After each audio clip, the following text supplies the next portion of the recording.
भूपेंद्र साहू कृत रंग सरोवर के प्रस्तुति नंदावत बोल और गाँवत धुन में अब हम आप मन के बीच लेके आत हन भावर गीत। भावर गीत के शुरुआते छोथे मधुर मधुर पग धरव हो दुल्हा बाबू।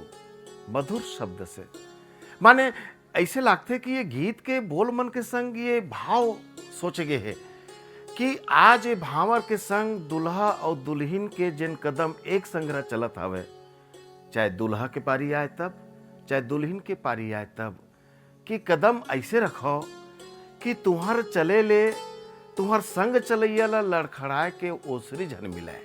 माने ये चलना आज ले जन शुरू होती वो जिंदगी भर चलना है और जिंदगी भर ऐसे चलो कि आखिरी सांस तक तुम्हार मन के इसने जुग जोड़ी बने रहे बिना कोई विघन बाधा के।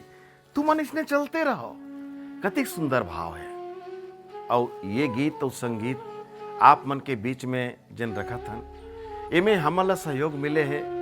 दफड़ा बजावत है भाई भारत बघेल, आपके संग सहयोग करत है भाई निर्मल देवदास जी, और एकरे संगे संग हमार गुदुम बजिया संगवारी मन है। आप हैं हमार लक्ष्मण साहू जी, और दूसरिया हमार गुदुम बजिया संगवारी है दीपक दीवान जी।